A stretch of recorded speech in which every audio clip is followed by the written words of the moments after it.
Okay, welcome to another exciting meeting of MIcroGiants. Glad to have you all with us. Today we're going to continue going through the marketing introduction workshop that we started the last couple of sessions, and I'm just going to whip down through some of these things we've done. First, we defined what marketing was, and we talked about who small business people are last week. And we decided, we try to illustrate that businesses succeed when they occupy a crack in the market with very little competition, and they've developed a customer. You'll recall that the purpose of a business is to get a customer, number one, and to innovate, number two, and all other items really are just cost. So a lot of times we get that upside down. A lot of times business people think that they're there to control costs, but in truth, they're there to get a customer. So businesses that are able to get customers obviously have an opportunity to succeed. So you need to know how to find and serve these customers, to innovate in order to differentiate and create value. Being financially conservative is something that business people tend to be. They almost are always conservative in order to be able to survive through the tough times. And then they're able to attract and motivate the right people. So those are the things that we sort of summarized with. Now we're going to move into the marketing side again and talk a little bit about this concept called the PIMS Principles. Now the PIMS Principles, which we've talked about before, just a little bit, are really an important concept. I want to tell you a little bit about the PIMS database before we get into this. It stands for Profit Impact of Marketing Systems. And this was a database that was put together in the 70s, 80s, 90s that large corporations populated with their own data that happened to be marketing data. So if you kind of go through stock market requirements for public companies, you quickly see that those are mostly financial reporting requirements. So if you're going to go buy a stock and you've got a stockbroker online, you can quickly take a look at a balance sheet and an income statement, and you can really have a pretty good sense for how they're doing financially. Yes, you can tell if their sales are up and if their earnings are up or down, but you can't really tell what marketing activities they've done that actually impacted business. So this particular database was developed by big people like General Electric, and Jack Welch who was the CEO in the 90s and early 2000s, had access to all of this data. And that may be why he ran the company the way that he did in terms of shutting down unprofitable divisions, or in terms of, it's more specifically, shutting down divisions that weren't in the top 1, 2, or 3 in their particular market share.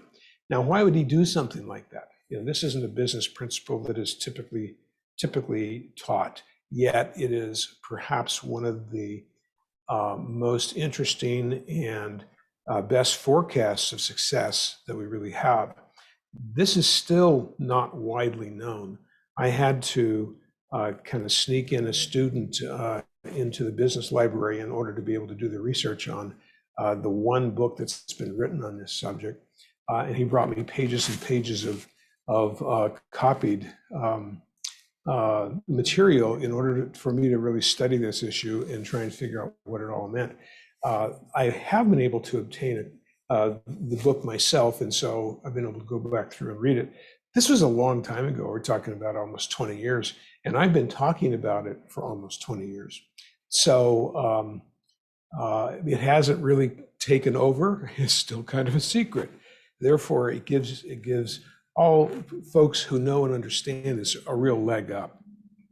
So what this really is about is being able to measure yourself in top market share, number one, and number two, being seen as very high value, quality and service versus low value. So being a leader in the market is not, there are many other places that talk about leadership in the market, but in this particular case, they're really talking about your own specific small market leadership. And whatever market you serve, they're suggesting that you literally make more money if in fact you are number one or number two.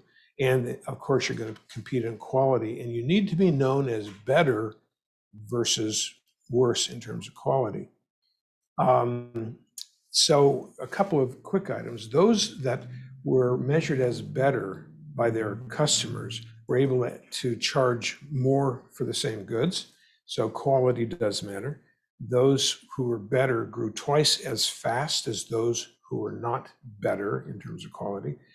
Those same people picked up at least a 6% market share per year. In other words, they were gobbling up the market as they grew, and they had a 12% higher return on sales. So these are pretty incredible indicators as to what can happen if you can be recognized as not only a leader in the market. Customers don't care about leadership in the market, but they do care about leadership in terms of quality. So they have a lot to say about that. So real market growth it helps profitability a little bit, but investment intensity hurts profitability a lot. And so the way that impacts a particular business or particular market segment can be an interesting activity if you have the ability to kind of measure it. Very few businesses can really do this, and we'll kind of pass through this. But I do want to show you that we do know a little bit about return on investment based on the relative quality.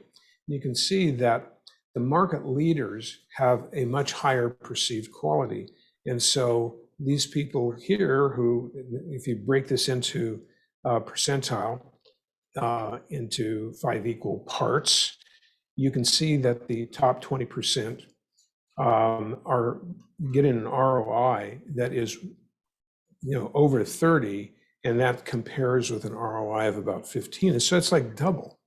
If you take a look at the return on sales, they're about 5, and as opposed to 10 or 12. And so the database indicated years ago, and I'm sure it hasn't changed, the database indicated years ago that there is a real, actual, beyond perceived, but a real, actual, measurable result for those companies that achieve these things.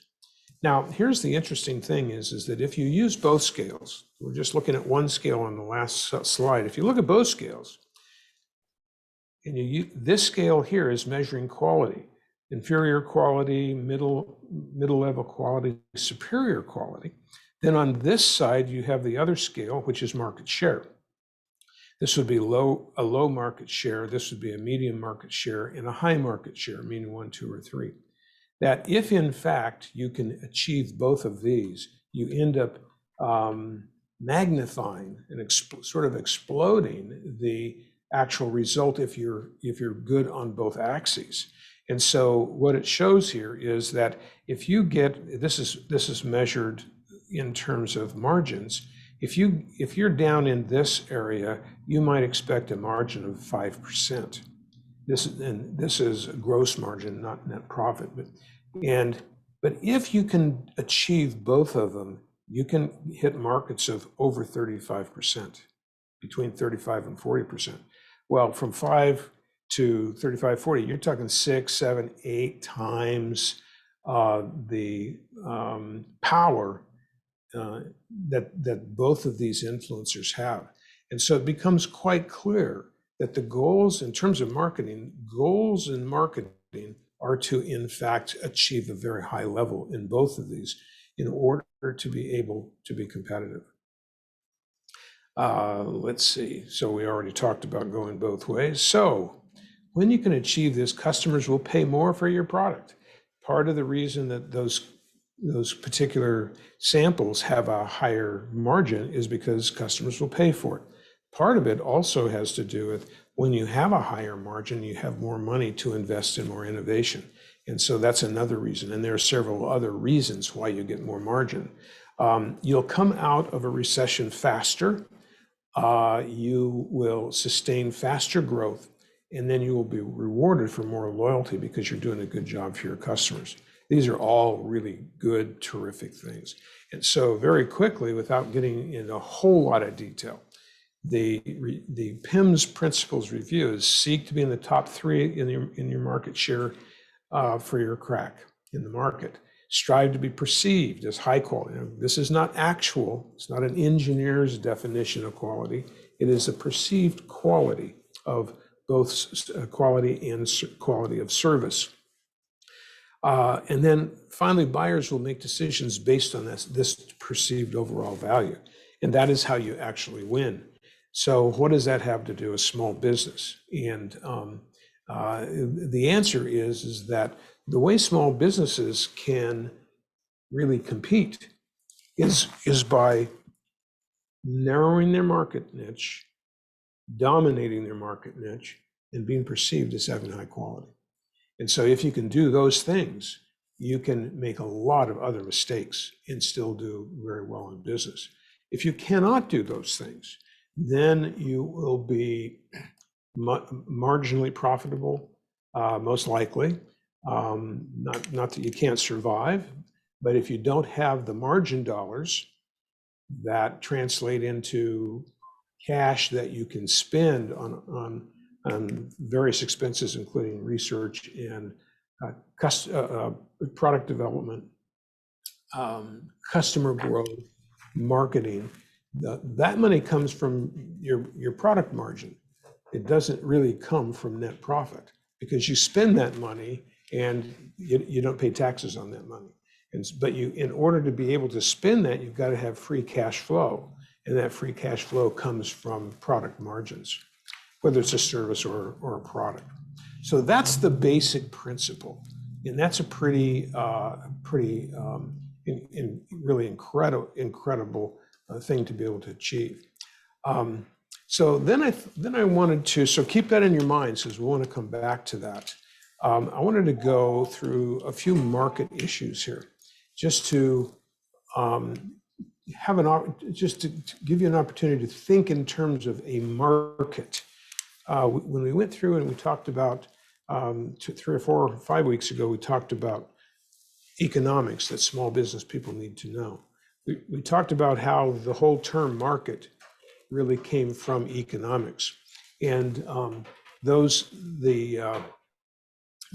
the marketing industry has sort of grabbed a hold of the word market, and really what it means is who your customers are and a group of people that happen to be in the same geographic area, or they happen to be in this in the quote market for a certain type of goods. There are 3 ways that you grow when you have a new business. The first one is if you're brand new and you're developing a brand new market, you're way down here. In other words, you're in an innovative, slow growth kind of situation. Christian, you're in a business that's been around for a long time, but the way that you do it sort of puts you, I'm sure when your dad was brand new, he was kind of in this area trying to explain what he did, and then he began to grow. John, you were in a market where you're creating brand new products, and so you're down here trying to create awareness, trying to get your story across, so that you can kind of get into a rapid grow mode.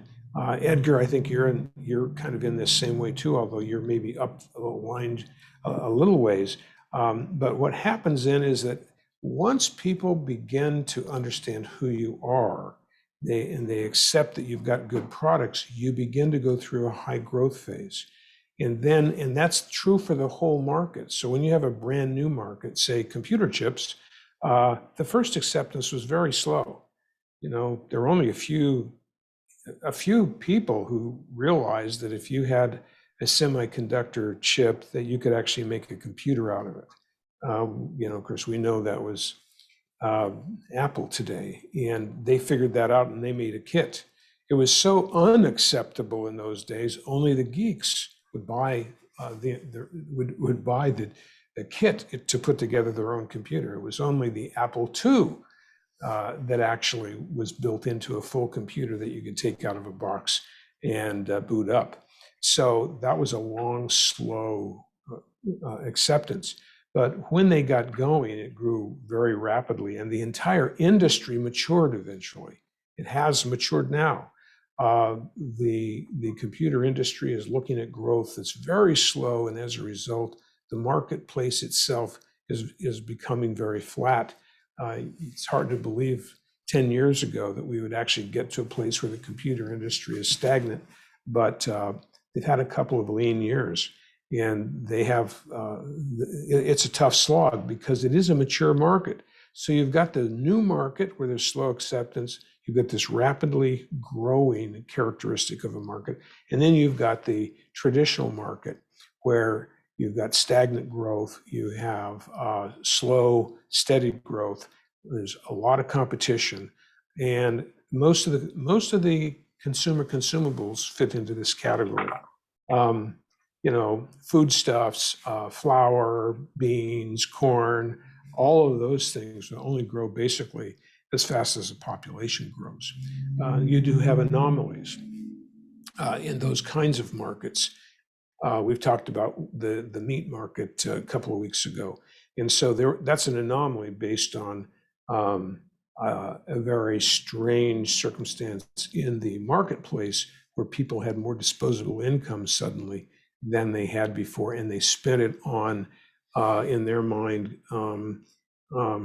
luxury goods, which were steaks and nice cuts of meat.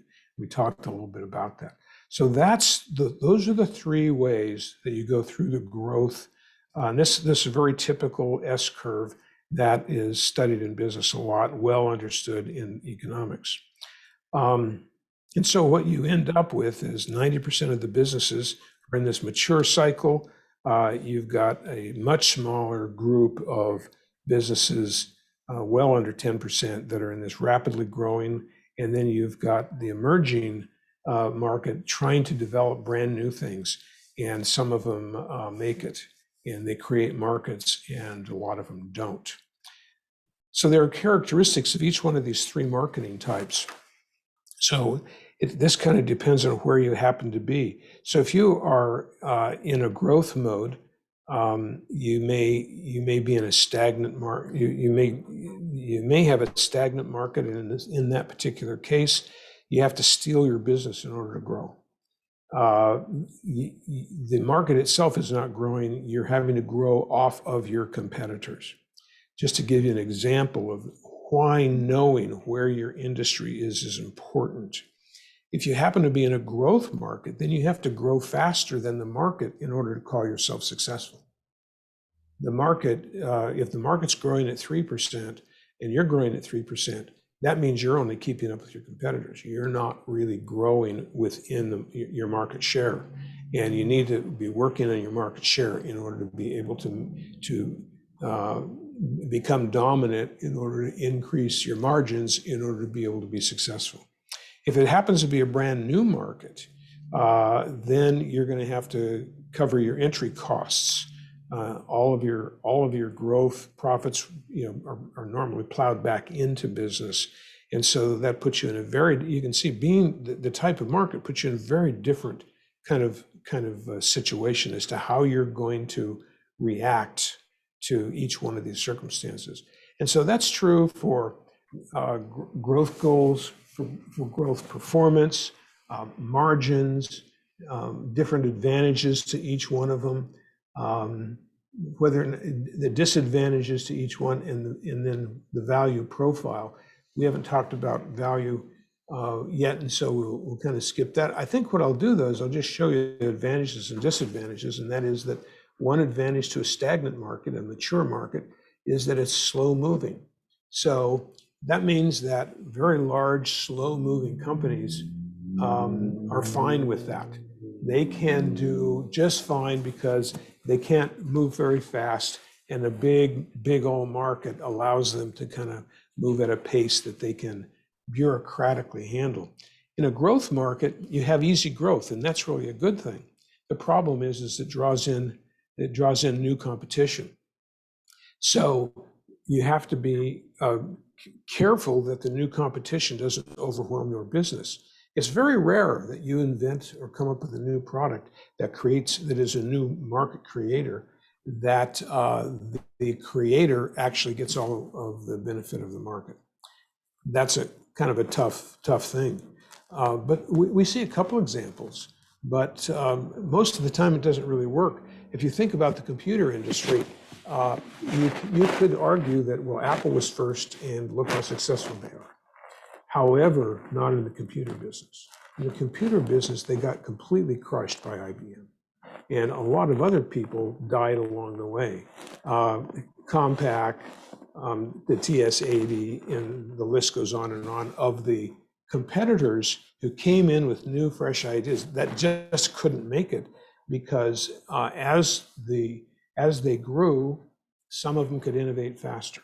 And as the leaders took more and more market share, they had manufacturing advantages and lower costs. So they literally, it's just a very natural economic thing. They literally can drive you out of business because they have adhered to the PIMS principles and you haven't.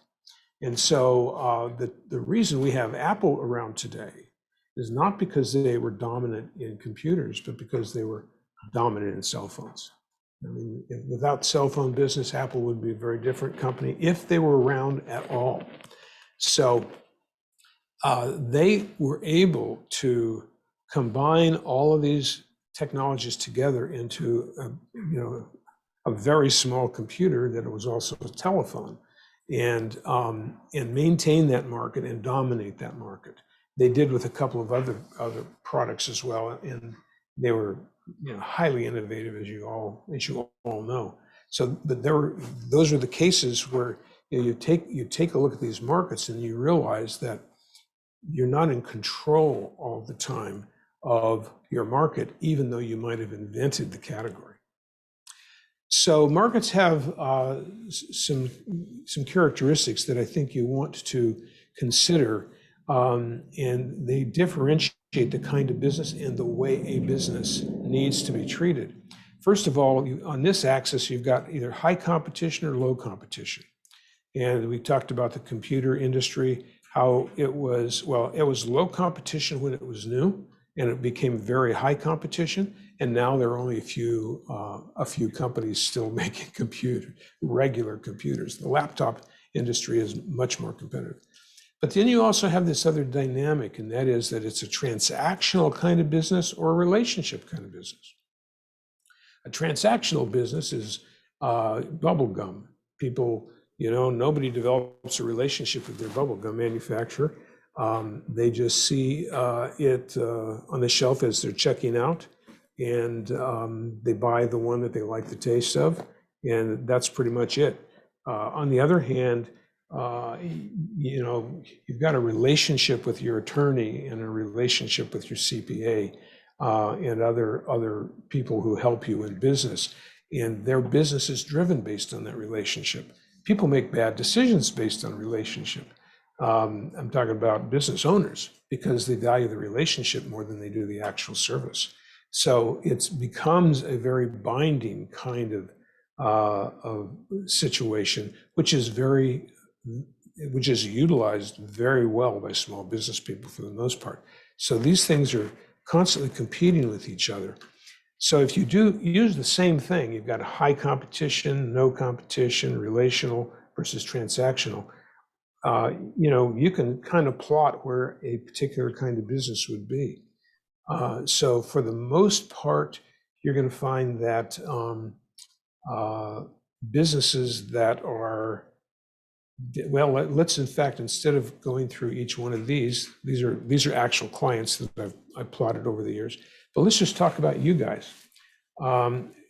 Christian's business is one that is still small enough to where your drivers, if not you or your dad, know the owners. So I would say that while you're doing a service, then you don't have very much competition. there's a certain relational aspect of what you do. You'd be over here because there's not very much competition. So you'd be, really right down in this area. John, what you're doing right now is going to be much more transactional.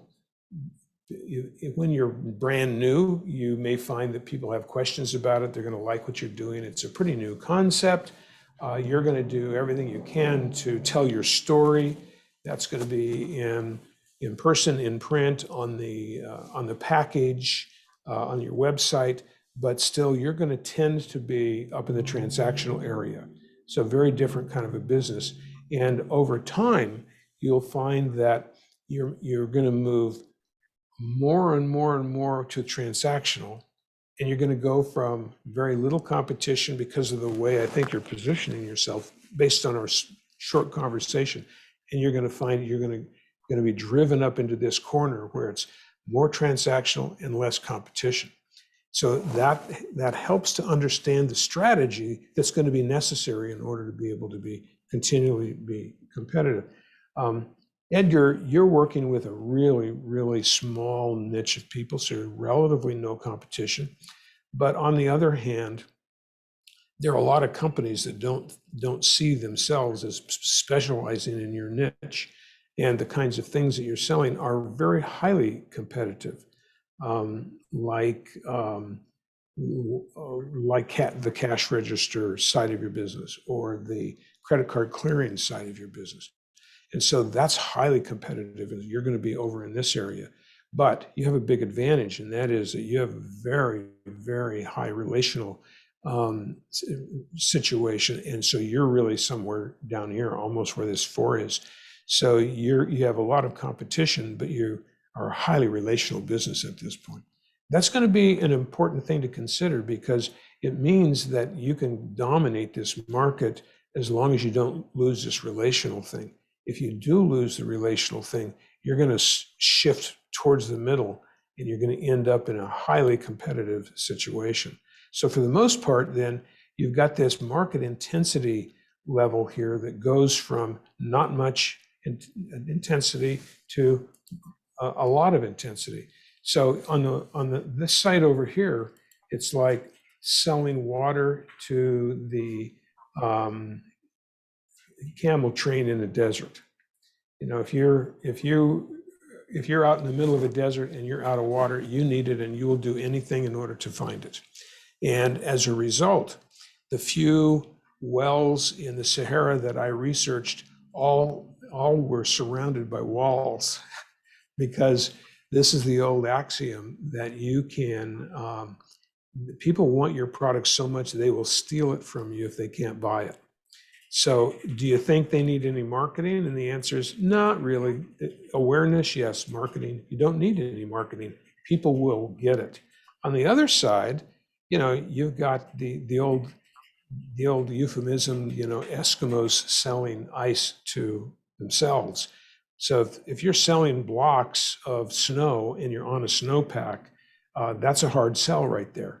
And so it's sort of like selling ice to Eskimos, and that's kind of what this is like on the other end. So you can see the intensity goes from none to incredible intensity.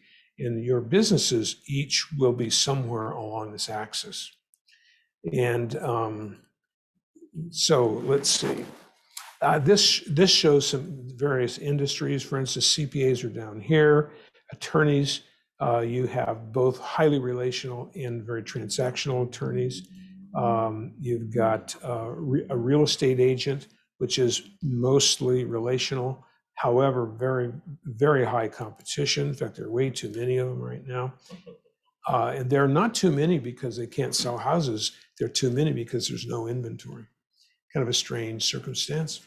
Then you've got the casualty insurance, which is mostly transactional. You don't really get to know your car insurance guy very well. In the old days, you bought your general insurance from somebody who had an office downtown. That's not true today. In fact, it probably is a little higher yet. Retail goes all across the board. You've got very high volumes, big boxes that are up in this area, transactional, very little relationship, and pretty competitive. But down in here, you've got these somewhat relational ones. These are the high-end stores, maybe in clothing and that sort of thing, where you're buying very expensive items. So that just gives you, oh, there's another one. Hardware is one where it used to be that you knew the hardware owner, but you don't anymore. And so it's all transactional, but it goes from not very competitive to highly competitive, depending on what kind of hardware you're in. And then here is cement manufacturing, very little competition, and it's not completely transactional because there aren't enough of them to have to. Now let me restate that. There aren't very many cement manufacturing plants, and when things are like they are now, you almost need a relationship in order to get any delivery. So for that reason, it's not all the way up on transactional. And that's, you just can't go buy it anywhere. That's the point. Water and sewer systems, though, are that way, et cetera. Okay, so now, so the question then is, well, so what is a market crack? What is a very niched market? And they go they can be defined in several categories. First, you've got a general industry, like the automobile industry. Secondarily, you've got a geographic. That is not as important as it used to be, but it still is important. We're talking about, so if we talk about John's new business, the general industry would be cosmetics or personal care goods. Geographic, unusually, instead of the United States, although it might be, it's going to be very local. It's going to be anybody who understands Redlands at this point and what they make there or can make there. So it's an interesting concept. So there is really a geographic element to that. The specialization is going to be not so much in what the products are that you make, John, because a beeswax lip balm is going to be made similar to everybody. But the specialization is going to be because of the geographic nature. And because you're doing everything by hand, you're doing small batches, and it's all made locally, which ties in very nicely with the entire local sustainability movement, which is still growing very rapidly. Specification and stickiness. This is an interesting one. There are companies that make parts that will only fit their own stuff, and therefore you have to go buy their parts.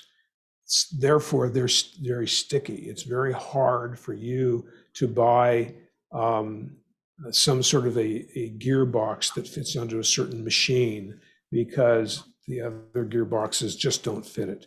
So, there's not a lot of crossover there. That is a really, really powerful kind of business because that gets you repeat business for as long as somebody owns your products. Distribution control is an interesting one because, and it's becoming less important today, but it used to be very important. When I started off consulting 30 some years ago, I would have people come in and say, I've got this new product, I'm going to do bread or cookies or snacks or something that was in the food category. And they would have a wonderful idea and they were going to do some new kind of packaging and it was all going to be great. And the product seemed really nice. The problem is the distribution control prohibited you from even talking to a grocery store. Now, that's not really true today. And the reason it's not true is because we've had this entire new attitude towards local sustainability. And what that means is that people want to buy from a local company for various reasons. They want to help the small businessman, person. They want to they want to have a lot less transportation built into their product, and so they're thinking that locally produced goods is a good idea. And then if you do less of all of those things, there's less of a carbon footprint and so forth. So what's happened now is that The stores who realize that have begun to buy local products, which is exactly, John, what you're doing, is finding people that appreciate local products. I've got a friend who's got 4 or 5 acres. They have several kinds of citrus. And 5 or 10 years ago, they would have had to sell it out on the street. Today, they can sell it. They sell all that they can produce to local grocery stores. So that's a huge difference in a small period of time. Referral and symbiotic relationships, that has to do with having a relationship with your customer, and then they say, okay, like I do say with my mechanic, but when I've got a dent in my car, they don't do that work. And so I say, who do you suggest I send my car to for body work? And they say, go over and see so-and-so. So there's a referral and symbiotic relationship that creates a crack in the market. Authenticity is something that is really important to certain consumers. If you buy a Mercedes, you would like it to be real. You don't really want it to be a fake Mercedes. So, how do you assure its authenticity? And yet at the same time, in say women's handbags or fashion clothing, they have a horrible time with knockoffs and copies that are just not authentic, but they do everything they can to make it look authentic. So that proves that branding is important. I mean, just that alone proves that a brand is an important thing. And for those people who think that branding is not important, they simply have to look at the folks, Gucci's of the world, who are copied all the time for no reason than their name. Authenticity means more than that.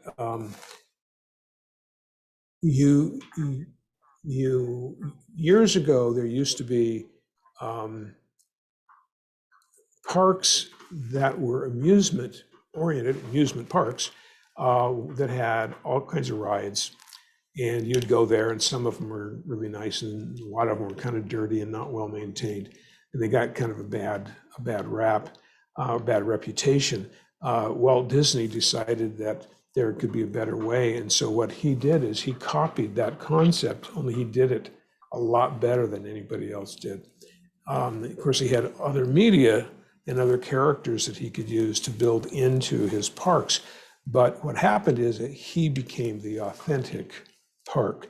And what he copied was really an idea of what the park might have been when it was brand new, but was no longer the case in the 50s. So he actually created an authenticity of not only his characters, but his parks. And now, if you would like a Disney experience, you're probably going to have to go to a Disney park in order to get it, because nobody else seems to be able to do that. That's also authenticity. Buying an old house is authenticity if it's a real old house and not a copy of an old house. For instance, there's a market for that authentically old house, and lots and lots and lots of other things where authenticity is important. Internet keyword ownership is something we'll talk about much later, because it's so much more important than it was even 10 years ago. But nowadays, if you're not geographic in nature, you're internet in nature. And you have to be able to own your keywords in order to be able to get found on the internet. It's harder to do today than it's ever been. And of course, relationship, which we've talked about. So these are some of the ways that we define market cracks. And these are the generally defined ones. So then the question really becomes, okay, how do I develop a methodology in order to be able to take advantage of these? But first, I'm going to run through this other slide, which I just realized I had here. And so what this slide shows you is that we've got these different layers of from general industry to geography, et cetera. And there are a few different examples, like specialization within the automotive, might be used Jaguars. I tell a story about my old boss who used to have a Jaguar, and his were new, but he had to find a guy who would fix them. And so he found a guy who was an XKE specialist. And so he was able to do a lot of business with that particular guy because he was the only specialist around who did used XKEs. And so because there's a geographic one, it had to be in Los Angeles. And so all of these things that we talk about are actually manifested by his desire to have a Jaguar and to have it working most of the time. Now, Jaguars are notorious for not working, and they're in the shop half the time. And so he had 2 Jaguars. So, but you see, the interesting thing is that it wasn't reliability that he was interested in. It was an image he was interested in. And so he developed, and the guy who repaired his Jaguar developed this really interesting business that really played into this group of people who are so status driven that they actually think having 2 Jaguars that have to be repaired is a better status symbol than having 1. That's a pretty small niche. And sort of funny, and he bragged about it. He bragged about it having to have 2 Jaguars. And he had to have a 3rd car because when one of them was in the shop, he got to drive the other Jaguar and his wife had to drive a Toyota or something. So it's sort of like a pecking order in his house. So I think what we'll do now is open it up. Before we jump into, we'll talk about defining the market and the PIMS principles. And let's open it up a little bit and have a conversation before we actually get into the mechanism of positioning, which we call marketing positioning, and then also marketing and placement. And we'll talk more about that next time. It's like, how do you do it? But let's spend a little bit of time now just kind of discussing some of these principles here, because I know you'll have questions and insights that will be very interesting. Okay, so who would like to open it up? Edgar, have you got any thoughts? I know you had a couple of comments before we got started about PIMS principles and being first, second in your marketplace. So the initial business model was to provide the card processing for the restaurant industry, right? Mm-hmm. The one thing that I noticed is the high competition issue that I saw there was too much competition, and so relationship was important. And now, one part that I saw that was graph, and I was trying to figure out where do I fall on all that, is the product that we have called Red Local 360, which is the video and the marketing. I know that online marketing is really competitive. When it comes down to, a lot of people are out there saying that they're doing them. They're doing online marketing, social media marketing. But I'm trying to figure it out if that area on the graph that you showed us, because of the way the system that we created, affordability is what I think we created that has no competition, which puts us on the non-competition section. And then in the relationship, because it's a monthly subscription that we are sending them, let's just say monthly reports, put Red Local 360 in the opposite spectrum of high competition and relationship, but we focused on relationship first on the non-competition spectrum, so that we acquired the high competition customers. That's what I'm telling myself that I did, but I don't know if that's what Ron would tell me. That's what you did. No, I would agree with you. I think you've done a really good job of thinking that through. And because you have specialized in a very specific circumstance within the restaurant business, and because you offer other services, other than the ones where you have a lot of competition. You have services where there's no competition that requires this heavy relationship.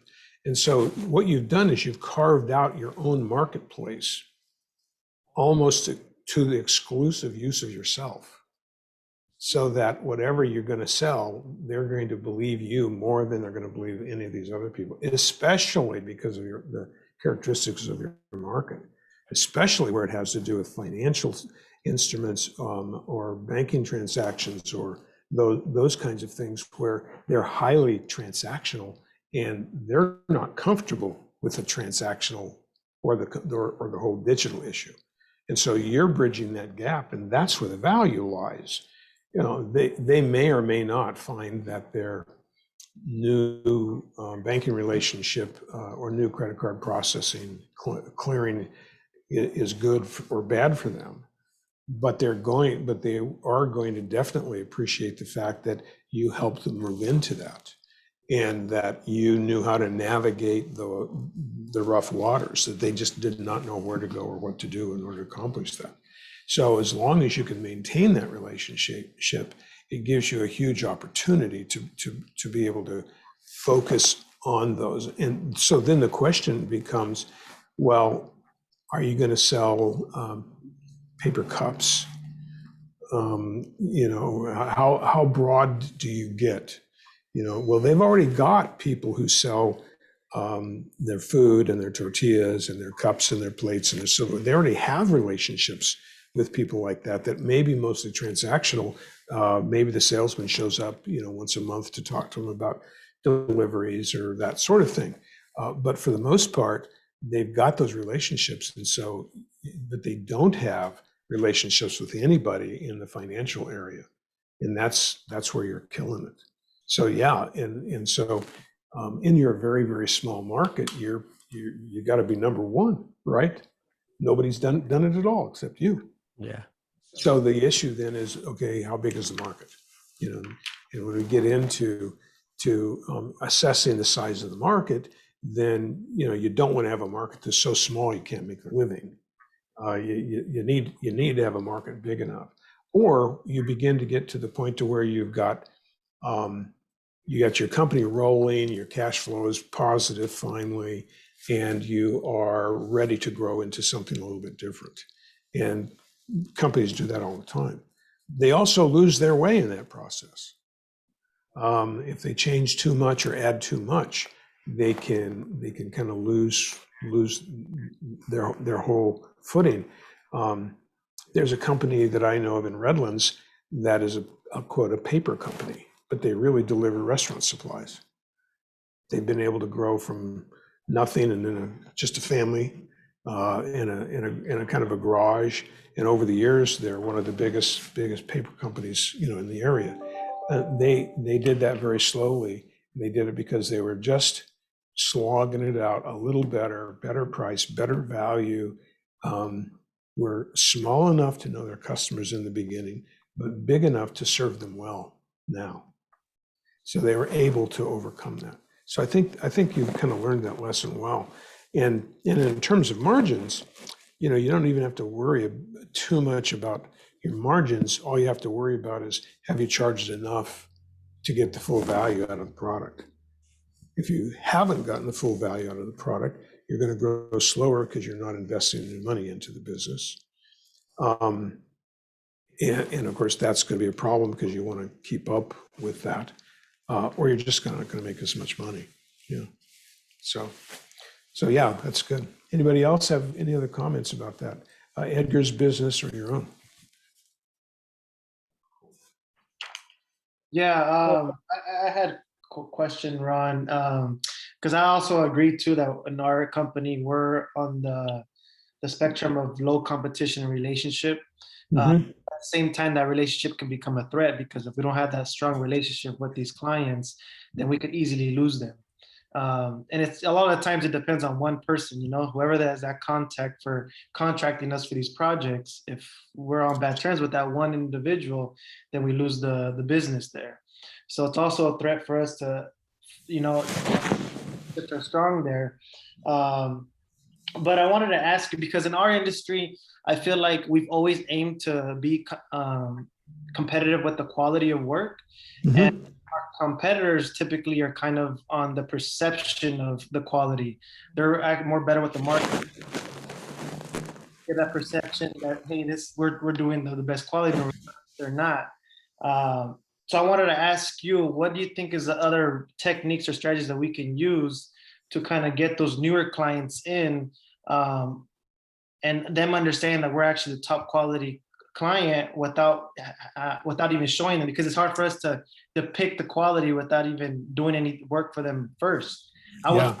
probably by just educating them on the project and their Mhm. processes, and just through education itself. I don't know if there's any other ways other than education on getting that new client and starting that good relationship. Yeah, no, when you get into the realm of image here, and the image goes all the way through the education. So, you're on the right track. I think education is the key here. But you have to be careful that the image exudes quality for each industry. So, I had an industrial client, worked with them for about 12 years, that was in the motor business, and they repaired large motors. They thought that the important part about what they did was to have no failures and no electrical issues, and get the turnaround pretty fast. I mean, they understood that the quality of the product delivery was really a big deal, and they were really, really excellent at doing that. However, they also wanted to charge more money. I'm not sure that they had to, but they wanted to.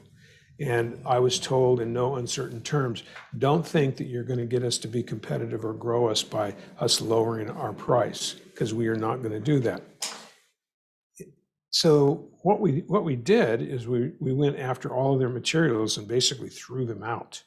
We started all over with a campaign that was, while it was industrial, it was clearly quality. We upgraded the paper that they used. We upgraded the graphics. Their logo wasn't bad. It was fine. We did very little to the logo. It wasn't necessary to make any changes.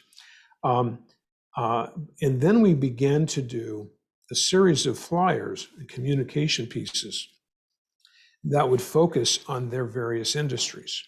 So, for instance, they were involved in the water industry. So we did some high quality water pieces that were mailed directly to their customers and to the prospects. So that we could, sell everybody on the idea that, this is quality, and this is a high quality product, and it's only available from this company. The name of the company was called Brithney. And so we developed a kind of a little tagline that said, you can only get Brithney quality from Brithney Electric. So we set them apart. It's like, well, if you want quality, Brithney's the only place that really has it. And so over a period of 4 or 5 years, we doubled the size of the business. But more important than that is that in their footprint, which is all of Southern California, and then it became all of the Southwest United States, and they grew to be the number one in the marketplace. I'm not sure where they were when we started, but what happened is that everybody else thought this was foolish. They were proud of the dirt under their fingernails, because that's what you do when you're working on motors. You're in the shop. You're, it's a manly job. It's a noble job. People have to have more motors. That drives our economy. Electricity and motors drive our economy. And so, when you kind of get to that point, it's like, we know how important it is for this to happen. But the guys who they were competing with were just thinking it's good enough to put the motor back together and get it delivered to them. And it wasn't good enough for the Brithneys. The Brithneys always painted the motor, no extra charge. Of course, they got it in the margin. but basically, it's like, when you got a motor back from them, it was going to be better than when you bought it. And they proved that eventually. So the way we proved the quality, and this is the issue in quality, you've got to prove it. We proved the quality by understanding what their materials were in the product. And this took me literally 5 years to get this out of them. But there were 4 issues. One of them had to do with the wire. Another one had to do with the resin that was used, and the lacquer, the way the burn off of, and so forth. But what was most, and the ball bearings, what was most important was the wire. And it was what they call quad wire. And I found out eventually that they were the only company in the United States that used quad wire for rewinding motors. Well, what's that about? And it turns out that it's the quad wire has an infinitely smaller chance to have what they call a pinhole, which causes a short. Why? Because they cover it once and then they cover it again, and so you've taken your chance for a hole and you've made it, half, and then they did it again and you've made it whatever that is, a fourth, and it gets down to when you have 4 coats, the chances are extremely small. Well, it's a technical issue, and you might argue, gee, how can you get people to understand that? But we brought it back to them and we said, Brithney electric motors, let's see, I have to think of how this exactly worked. Brithney electric motors have a nearly 0 failure rate. And then underneath that it was, well, we're still waiting for the first failure. So, first of all, that's an audacious thing to say. It could be backed up though. And secondarily, it's like, well, we didn't say 100%. Because we recognize we might have one fail someday. So that turns a little bit of a comical twist on it, kind of loosens it up a little bit. It's not like saying we're 100% right. It's like we're almost always right, and we know someday we'll be wrong. But so what that did is that changed that. It didn't change it. It supported the buyer in the buyer's minds that they were making a good decision. Now, most of these buyers were buyers that work for cities and counties and that kind of thing. And so what's in the mind of the buyer? So I know in the customer is so important. And in the mind of the buyer, it was, what decision can I make that won't get me fired? That's the way government works.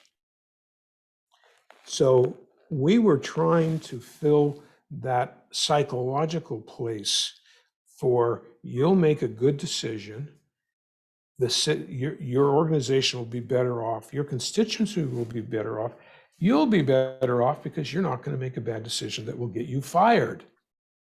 And so it became a trust issue. And so as they began to trust that Brithney Electric was in fact going to be delivering the very, very best with a very, very low failure rate, that was going to be a good decision. And now they could justify the 3, 4, 5, 6% price differential between the two. And so that's how you do it. But it can be done. But I'm saying it was hard and it took a long time. You can't spend too much time trying to get in your customer's head. You can't. You got to know who your customer is. And it took a long time for me to get this out of the owners' heads about who their customers were and what they were doing, so that we could explain it to them in a way that really made a lot of sense and justified our position in the market and reinforced that it was the best quality. Well, that makes perfect sense. Thank you so much for Yeah, that. so that's how you do it. You can do that. So you can do the same thing. And but you got to spend a lot of time looking for those small differentiators. Why is your job better? yeah, and at the same time, because I remember the one time you mentioned this before as well too, that it's a great idea to have those surveys for your clients for after the fact. And I guess that is one of the ways of getting into the mind semi is by conducting those surveys with our supervisor, with that contact, to get some feedback, some kind of information back. Yeah, where service is concerned in it, it's a little bit objective. The best thing you can do is get a good testimonial. And, you want to always collect those testimonials. And then when it's appropriate, you put those on your website, you put that on your materials, so that there's that little bit of a reinforcement. You don't have to actually reveal who the person is. You put Joe H or whatever, from, a certain kind of company. You don't have to. If they'll let you use their name, though, that's terrific. But testimonials are really powerful. That's the third party testimonial. In marketing, it's like, well, you got to get a third party because they're not engaged with the company, or they're not the marketing people. And so you let the customer just tell the story. Of course, nowadays that happens, on Yelp and all kinds of other, rating services that are online. So it happens. And let me just say that don't believe the digital nonsense that you don't need printed material. That's not true. You still need to have business cards. Depending on the industry, you have to have some kind of material because it adds legitimacy to who you, especially if you're new. It adds legitimacy to who you are, and it helps them remember who you are. It's just a good reminder. People don't remember who they looked up and they searched very often. Very hard to remember where you've been online. But if you've got a card and I'm collecting tree services right now, and I've talked to 2 or 3 guys that I was really impressed with. But they gave me a stupid card, or they didn't give me one at all. So I'm still looking for a tree guy. And I'm going to have to end up picking the guy that has the card that I can remember where I put it. And that's what it comes down to. Yeah. It's that simple. That too. I've been looking for, let me unmute myself. I've been looking for a car wash, mobile car wash. Oh, yeah. And I've been looking online, everything. And then magically a business card showed up on my window here in my parking lot and said, this is the local guy. It has to be the most local guy here. And he turned out to be the one. So I called him up, and I'm pretty much I'm going to hire him like consistently. Yeah. It was that little business card he dropped off that got me. His marketing strategy. Oh, right. And sometimes those simple things can work pretty well. And I just had a 2-hour conversation with a guy yesterday who was trying to transfer his consulting business to an online consulting business. And he was spending pretty significant money every month trying to drive people to that website so that they could kind of self-examine who they are, do certain exercises and that sort of thing. I haven't learned as much about it in business as I will, but sometimes you can overdo things a little bit when all you need is a business card in the hands of the right people. So, that's one of those things.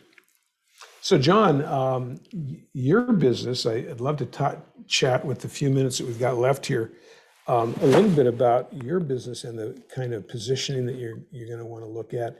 But let's talk a little bit about the market too. Sure. Tell us a little bit about your thoughts in terms of where you think you'll be in 6 months. In relationship to the markets that you have currently chosen to be in. Right. Well, I would like, I think I'll speak aspirationally on this. I would like to be in a position where I have proven myself enough to my customers that they begin to contact me back when it's time to reorder instead of me having to check up and be regular. But I can see how, in terms of conveying a persona of trust and reliability, it's important to follow up regularly, as you were just discussing in the last case.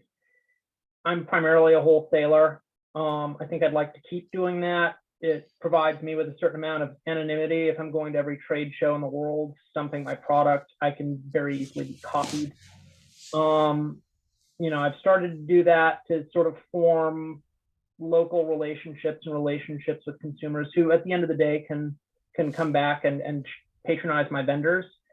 Selling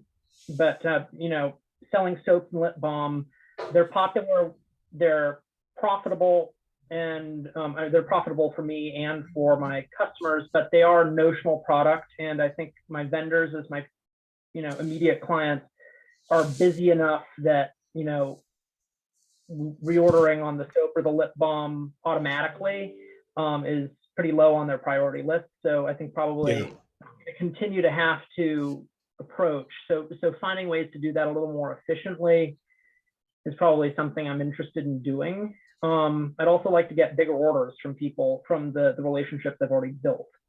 I think, having to serve a lot of small clients, especially in an era where gas is expensive, the trip down to Orange County or up to Ventura, or these other areas that appreciate my product, probably almost more than in Redlands. It's a little bit hard to be a prophet in your own land.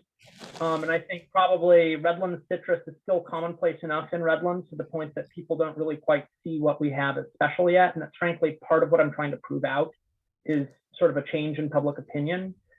But I guess all of that is to say, I'm still really trying to focus on marketing, because I recognize that's going to be I'm selling ice to Eskimos. I'm selling orange products in the middle of orange country. Right. I'm glad you recognize that.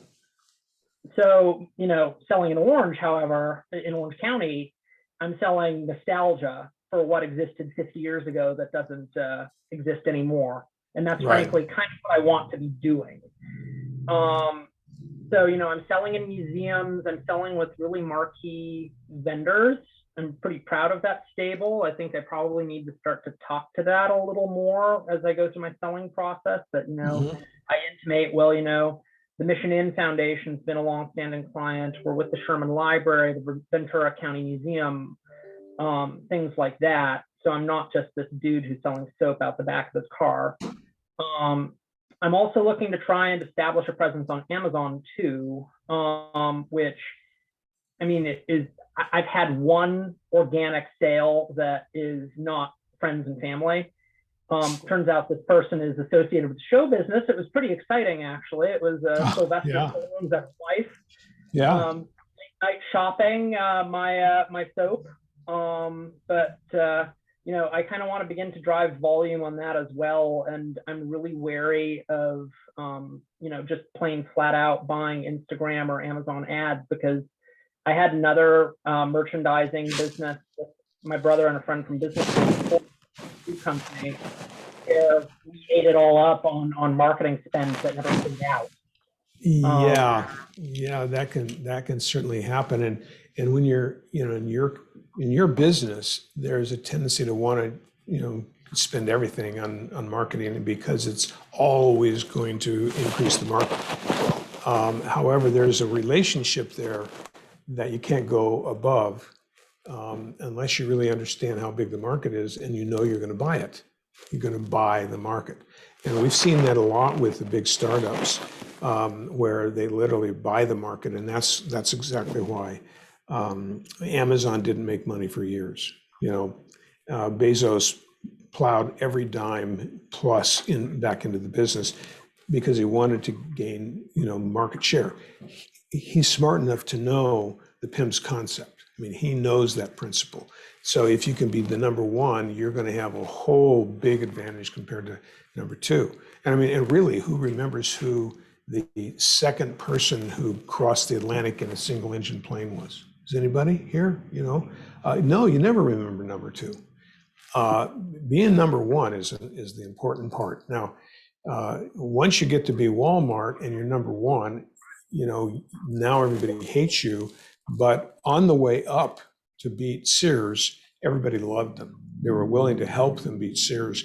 And then as number one, now they're the big dogs. So that relationship can kind of change a little bit too. But yeah, being number one is a big deal.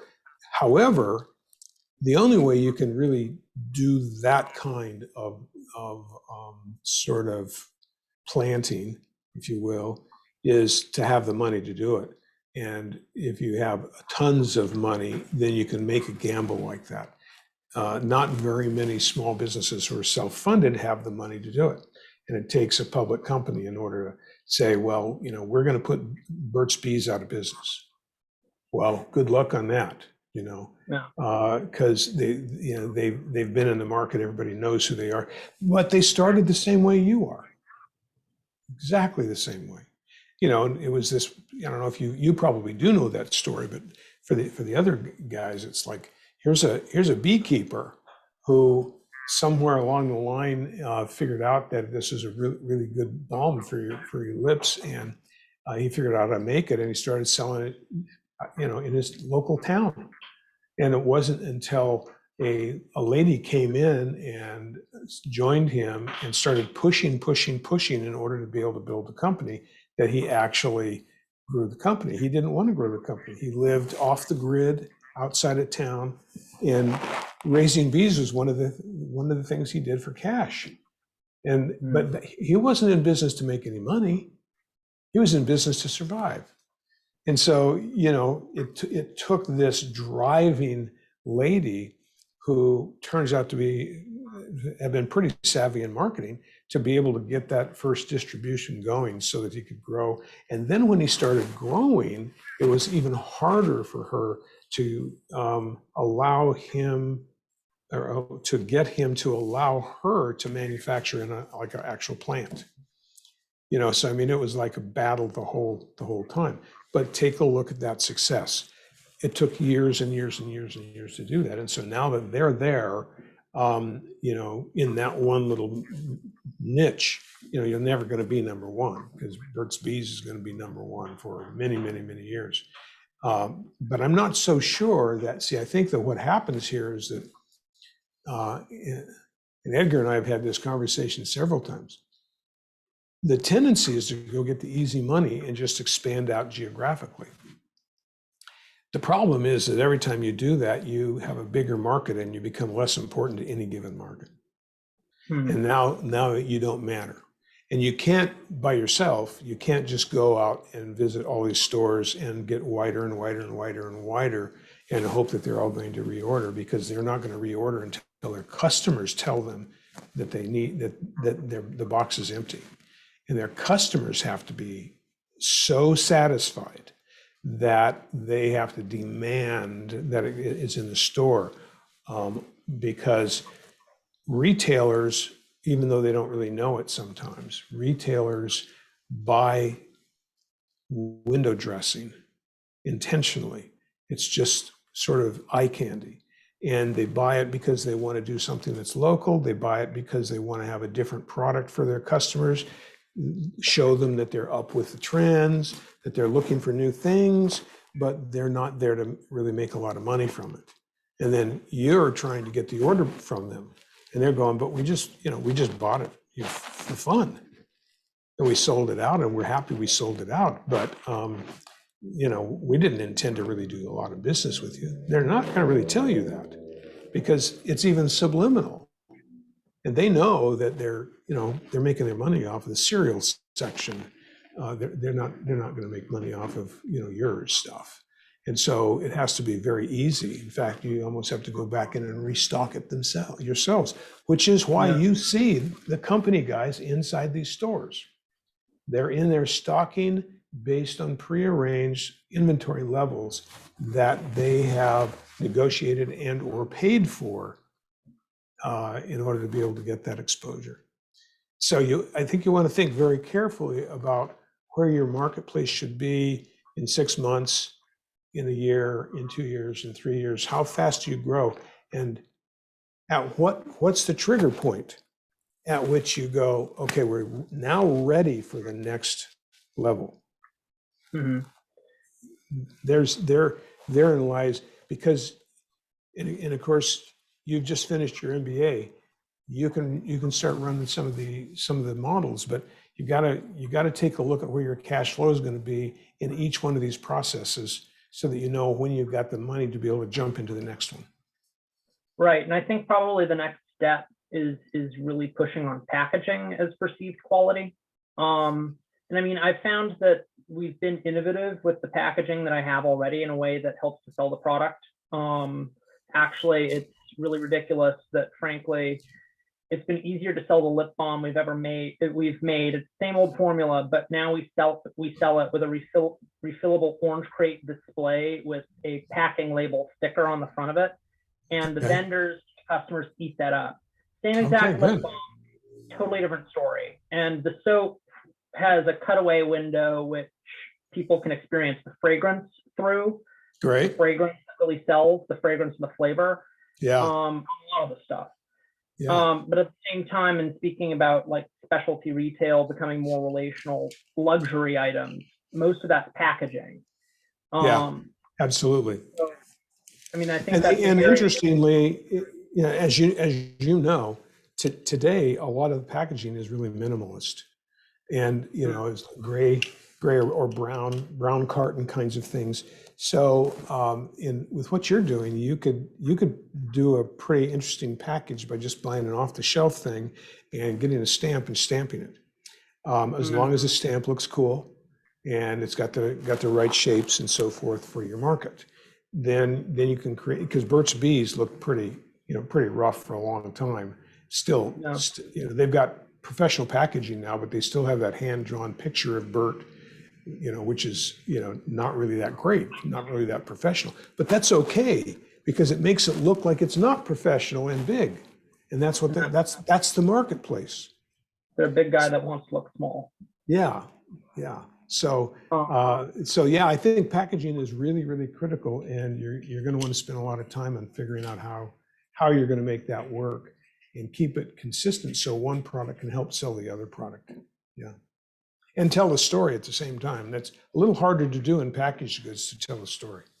Well, see, that's the thing, is my inclination is to try to give the PhD level history class on all this stuff. And frankly, the product needs to sell itself and stand on its own 2 feet. The history is part of the marketing, but it can't be the heart and soul of it. Yeah. I find that it's got to be really it has to engage the senses. It has to be visual. It has to be olfactory. Right. So I'm trying to, I think I've engaged smell, but the visual aspect is something I'm still trying to think about how to do. I was listening to Be My Guest, which is a book about Disney, actually, and the development of Disneyland. Yeah. How engineers thought about that. And so I'm still kind of trying to sort my way through it. Yeah, good. Well, yeah, it takes a lot of time and effort to think these things through, and then make the right decisions is always kind of tough. You know, what is the right decision, and can you make as few wrong decisions as possible? Because packaging can get really expensive and be a big investment. So, you know, you're going to have to really figure out how you're going to bootstrap it a little bit. Yeah. Yeah. Right. So good. Well, it sounds like a fun and promising opportunity. Certainly, I think the size of the market is infinite, and so that's not going to be a huge issue. But you have to work some of these bugs out. And I would just caution you about jumping into to Amazon too quickly, because they could literally take your company over and kill you overnight. If it sells on Amazon, you will have a competitor that will kill you online forever. You'll never do better than they can do. So that's a problem. That's a potential problem. And the one other thing I've been contemplating, and again, this is a pretty major expense, but beginning to protect some of the intellectual property in terms of like trade dress and things like that, which I know there's. Yeah. It is really, really hard to do in the fashion area, which you're really in. Almost impossible. The only thing you're going to be able to do is to protect your brand. What is your brand? What do you call this? Well, it's sort of halfway. It's got one foot in what I originally called it and another foot in what I'm starting to try to call it. So it started out as L'Orangerie, which I figured out no one could pronounce. But right. channeling, what made oranges exotic to people at the beginning. But A now little I'm, too sophisticated for Redlands, I think. unfortunately, but I thought maybe the luxury, the exoticness might help, but No, it's actually not a bad idea, and you need to be thinking that way, and that has to do with positioning. And we're going to talk about positioning for 3 or 4 meetings, and that is where we're going to go next. So how do you do that? Okay. So It's okay. called Old California Botanicals now, for what it's worth. Oh, good. Okay, good. That sounds great. Well, this has been great. You guys have all been a great kind of a stand-in panel for us, and we got real life experience from each one of you. So this is really terrific. So I hope you'll all join us in 2 weeks, and we will now dig into the really the tough part of positioning, because it is if you get positioning right, your company can flourish. If you don't ever get it right, you're always wondering why you're not really growing, and that's a really key piece. So we've laid the foundation, and we'll get into that next week. So thank you all very much, guys. Thank you, Ron. You're on. You bet.